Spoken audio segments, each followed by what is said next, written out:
Hello friends, welcome to my YouTube channel All India Jobs. आज मैं आपके लिए लाया हूँ बैंक ऑफ महाराष्ट्र की तरफ से एक न्यू रिक्रूटमेंट।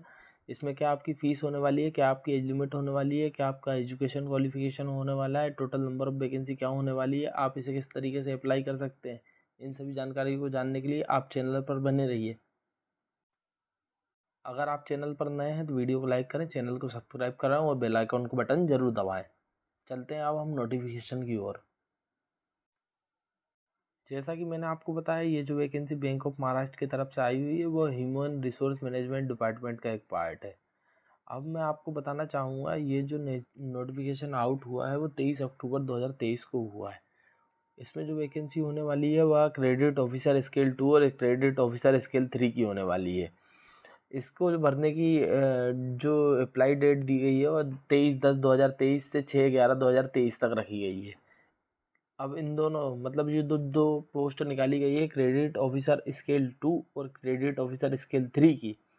उसमें जो स्केल दिए गए हैं MMGS 2 और MMGS 3 दिए गए हैं। अब स्केल जो दिया गया है आपका 2, उसकी जो एज लिमिट है वो 25 से 32 साल होने वाली है, जिसमें SC की 7, ST की 3, OBC की 13, EWS की 5, जनरल की 22, टोटल वैकेंसी कितनी दी है 50। जिसमें फिजिकल हैंडीकैप की वैकेंसी दी गई है। फिजिकल हैंडीकैप में जो वैकेंसी आती है वो OC, VI, HI और ID कैटेगरी की आती है। ये कैटेगरी होती है फिजिकल हैंडीकैप की, जिसमें एक एक वैकेंसी सभी में दी गई है। वो क्रेडिटर ऑफिसर जो दी गई है स्केल 3 की वैकेंसी, उसमें भी आपकी एज लिमिट दी गई है 25 से 32 साल, SC की 7, ST की 3, OBC की 13, EWS की 5 और जनरल की 22। टोटल नंबर ऑफ वैकेंसी 50 दी गई है। अब हम आते हैं इसमें एलिजिबिलिटी क्राइटेरिया क्या दिया गया है। जैसे कि आप पोस्ट बात करूं, जो स्केल 2 वाली वैकेंसी है उसमें 50 वैकेंसी है। उसमें आपकी बैचलर डिग्री मांगी गई है, जिसमें जनरल वालों को बैचलर डिग्री में 60% होने चाहिए और OBC, ST, SC वाले या फिजिकल हैंडीकैप वाले जो है उनकी 55 वैकेंसी होनी चाहिए। सेकेंड, अगर आप बैचलर डिग्री के बाद और क्वालिफिकेशन की बात करें तो MBA होना चाहिए आपका।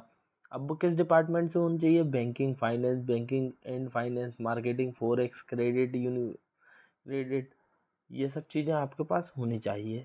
थर्ड जो है उसमें आपके पास क्या है, आप जेडोस, आरओस या फिर कमर्शियल कॉरपोरेट जो सेक्टर है उनमें आप जोनल लेवल पर आपके पास 3 ईयर का एक्सपीरियंस होना चाहिए, चाहे वो public, private, foreign banks, financial institution, इस तरीके का एक्सपीरियंस होना होना चाहिए आपके पास 3 ईयर का। या फिर 3 ईयर का एक्सपीरियंस आपके पास कॉरपोरेट क्रेडिट डिपार्टमेंट का होना चाहिए। ठीक है। अब एक्सपीरियंस और भी अगर काउंट करा जाए तो उसमें होना चाहिए 3 ईयर एक्सपीरियंस होना चाहिए आपके पास MSME मिड या लार्ज, मतलब मीडियम या लार्ज सेक्टर का होना चाहिए। ये तो रही एक्सपीरियंस की बात। अब इसमें हम एज की बात करें तो वही 25 से 32 साल आपकी एज होने वाली है। आपका जो बॉन्ड रहने वाला है वो 2 ईयर का बॉन्ड रहने वाला है। आप जिस भी दिन ज्वाइनिंग करेंगे उससे आपका 2 ईयर काउंट किया जाएगा। अब जो प्रोविज़न पीरियड जो होता है उसमें आपका प्रोविज़न पीरियड कब से चालू हो जाएगा? जिस दिन आप ज्वाइन लेंगे उस दिन से 6 मंथ तक। अब कुछ स्किल्स जो आपकी दी गई है, जैसे एनालिसिस, लॉजिकल, ठीक है, गुड क्रेडिट एप्रिशियल स्किल, ये आपके पास होनी चाहिए। ये आपकी जो प्रोफाइल होने वाली है वो होने वाली है जैसे MSME, मीडियम या लार्ज, जो बैलेंस शीट बनती है, एप्रिशियल बनती है, या फिर असेसमेंट ऑफ क्रेडिट प्रोपोजल होता है, उसमें क्रेडिट मॉनिटरिंग होता है। मतलब जो छोटे छोटे प्रोजेक्ट होते हैं ना आजकल जो निकल रहे हैं, जिसके लिए लोन डिपार्टमेंट रहता है, उससे रिलेटेड आपकी जो पोस्ट होने वाली है उसमें KYC वगैरह डिटेल जो रहती है। अब मैं बताता हूँ कि जो सेकंड पोस्ट होने वाली है जो स्केल 3 की थी, उसमें आपके पास क्या होना चाहिए? सेम जैसा उसमें आपसे मांगा गया था, बैचलर डिग्री 60% से, और ST SC OBC वाले 55% पे भी अप्लाई कर सकते हैं। प्रोफेशनल क्वालिफिकेशन जो दी गई है वो आपके पास MBA होनी चाहिए, बैंकिंग फाइनेंस, वही जो सेम टू सेम थी फॉरेक्स डिपार्टमेंट वाली। आपका आपके पास जो एक्सपीरियंस मांगा है। अब ये लेवल 3 की वैकेंसी है तो इसमें पेमेंट भी अच्छी मिलने वाली। जब पेमेंट अच्छी मिलेगी तो एक्सपीरियंस आपका 3 ईयर की जगह 5 ईयर हो गया है। ठीक है, अब हम आते हैं, bond same to same 2 year का है, प्रोविजन पीरियड 6 मंथ का ही है। हम नीचे की ओर आते हैं और कुछ डिटेल्स के बारे में मैं आपको बताता हूँ। आप जो वैकेंसी भर सकते हैं वो दोनों स्केल 2 स्केल 3 की नहीं भर सकते हैं। आप किसी भी एक वैकेंसी को भर सकते हो। आपका जो कट ऑफ एलिजिबिलिटी क्राइटेरिया है जो कि आपका चेक किया जाएगा वो किया जाएगा 30/9/2023 के अकॉर्डिंग। अब जो है, जो आपने पेमेंट करेंगे, आपकी फ़ीस जो पेमेंट करेंगे फॉर्म भरोगे तो उसकी फ़ीस पहले पेमेंट करनी पड़ेगी। अब कुछ डिटेल जो मैं आपको बता दूं, फिज़िकल हैंडीकैप वाली या फिर आपके पास जो एज रिलैक्सेशन होने वाला है, एज रिलैक्सेशन 5 ईयर के लिए होने वाला है ST SC के लिए। उसके बाद OBC का 3 ईयर होने वाला है। ये आपका दिया गया है डिटेल। अब जब PWD वाले कैंडिडेट हैं उनमें ST SC का 15 ईयर का रिलैक्सेशन, और बहुत शानदार रिलैक्सेशन दिया गया है। OBC का फिजिकल हैंडीकैप वाले 10 ईयर है, वो 13 ईयर। उसके बाद जनरल वाले 10 ईयर दिया गया है। एक सर्विसमैन को 5 ईयर का एज रिलैक्सेशन दिया गया। बहुत एज रिलैक्सेशन बहुत अच्छा दिया गया है इस फॉर्म को बनने के लिए। आपका जो स्केल 2 का ग्रेड पे होने वाला है 48,170, बहुत अच्छा ग्रेड पे होने वाला है। इससे आपका ग्रेड जो चालू होगा तो वो होगा 69,000, मतलब 69,810। आपको गैप स्केल पे स्केल भी बहुत शानदार दिया गया है। फिर स्केल 3 की बात करूँ तो 63,840 दिया गया है। इससे आपका 78,230 दिया गया है। अब हम आते हैं नीचे। नीचे क्या है कि बॉन्ड आपका रखा कितने रुपए का गया है। अगर आप बॉन्ड तोड़ते हैं तो आपको 2 लाख रुपए जमा करने पड़ेंगे।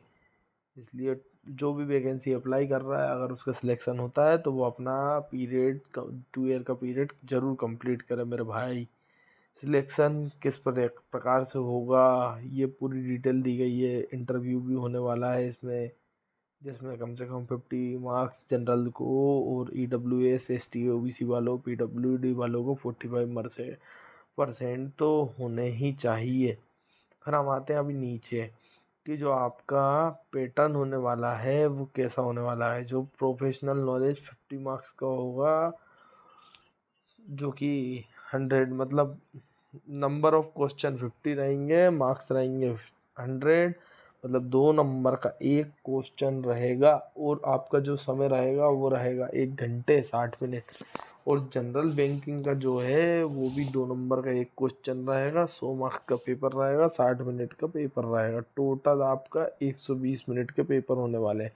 एग्जामिनेशन सेंटर जो आपको दिए गए हैं, मैं उनकी बात कर लूँ। जैसे बिहार में आपको पटना दिया गया है, चंडीगढ़ में मोहाली दिया गया है, चंडीगढ़ में रायपुर भी दिया गया है, दिल्ली NCR में ऑल NCR सिटीज़ दिया गया है, गोवा में क्या दिया गया, मध्य प्रदेश में भोपाल दिया गया है। ये आपके सेंटर दिए गए हैं जहाँ आप अगर फॉर्म भरोगे तो आपको ये सेंटर डालने होंगे। अब डॉक्यूमेंट की बात करूँ, जो आपको इंटरव्यू के समय ले आने हैं वो प्रिंट आउट ले आना है कॉल लेटर का। उसके बाद एप्लीकेशन जो फॉर्म है वो ले आना है। उसके बाद आपने जो डेट ऑफ बर्थ का प्रूफ दिया है, जैसे डेट ऑफ बर्थ का है मार्कशीट या आधार कार्ड में होती है तो वो ले जाए। उसके बाद आपका पहचान पत्र आइडेंटिफिकेशन के लिए Aadhaar card, PAN card, voter ID, driving licence आप ले जा सकते हैं। अब मैं मार्कशीट्स की बात करूँ आपसे, तो मार्कशीट आपको 10th की लगानी है। ठीक है, जो कि मेन रहेगी, जिसके अकॉर्डिंग आपकी एज देखी जाती है। ठीक, अब जो आते हैं हम डिटेल्स नीचे।